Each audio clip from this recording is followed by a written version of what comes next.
Hello and welcome to Volume 2 of my Chromatic Harmonica method. If you're a student of Volume 1, I want to tell you that the basic format is going to be the same. We're taking 4 keys. In Volume 1, we studied the keys of C, F, G, and D.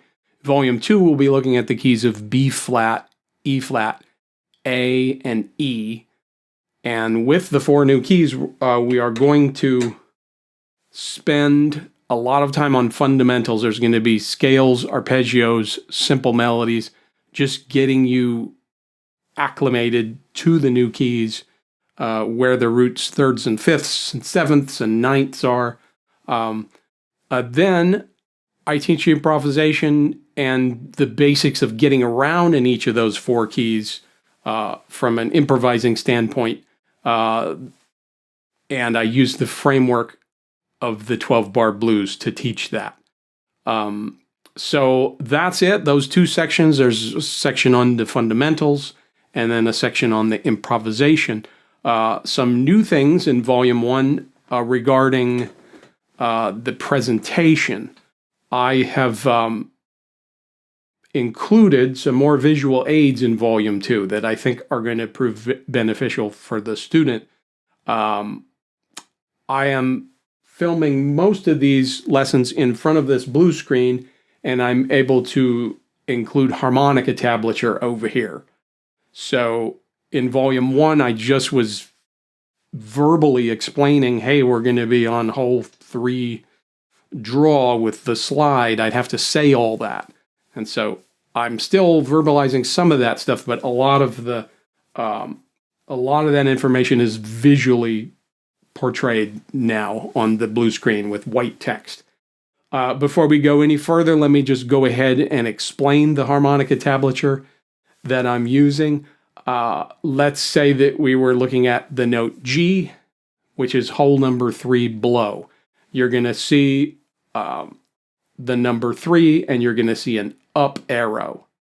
That indicates a blow note. I think of the up arrow. If I leaned it down, it would be facing away from me, so I'm blowing. So G would be indicated in that way. Let's look at the tablature for the note A. It would be the same hole, but it would be a draw note, so the arrow would be pointing down. Let's just look at the note B flat. It would also be the same hole. The arrow would be pointing down, but now the arrow is hollow, indicating the slide is depressed. So that is as far as I go with harmonica tablature. There's not any attempt to write out rhythms or anything. It's just mostly in the scale and arpeggio lessons where I am just graphically explaining where the notes are, how to get to them.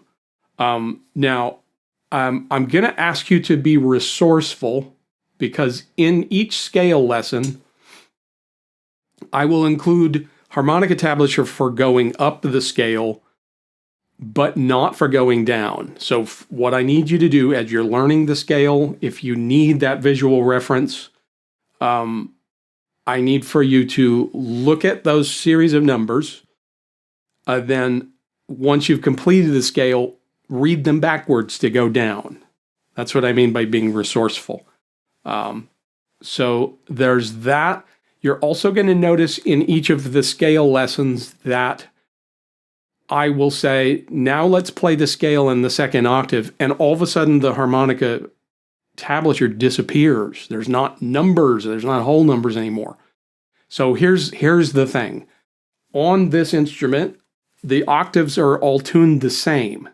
So if you learn the E major scale,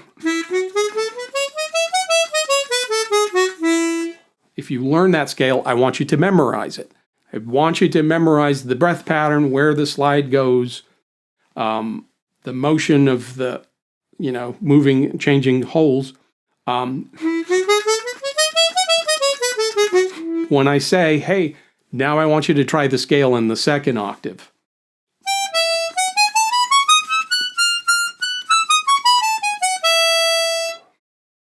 Nothing has changed. It's the same breath pattern. So if you want to, You could even stop the video, look at those whole numbers, but just start them in the second octave. Does that make sense? The whole numbers will tell you when to change breath direction and slide position and to change holes, even though the whole numbers are wrong. These other visual aids that are in volume 2. I have now have the ability to write out music in standard notation. I finally learned how to do that in 2019. And I've taking advantage of that, and I've written out some exercises in standard notation. You're not going to see the two things combined. You're not going to see standard music notation with whole number tablature. I'm not at that point yet, so it's either one or the other. But I think it does help to look at the music, and I'm playing along, and there's a little thing going by while I'm playing, and I do think it helps to see the shape of the line of the scale exercise or whatever it is, if I have them for that key. The other thing that I've added to Volume 2 that's pretty cool is I've created backing tracks for the scale exercises. So when you get to the B-flat Dorian scale lesson, I'm going to finish the lesson with a demonstration of improvising using that scale, and then I'm going to provide you with the same backing track that I've used. And all of those are linking to my SoundCloud account. They're public. You could get to them through SoundCloud or directly in your lesson portal. So these backing tracks for these scale lessons, I've tried to make them interesting. So they all have kind of a different groove or beat to them.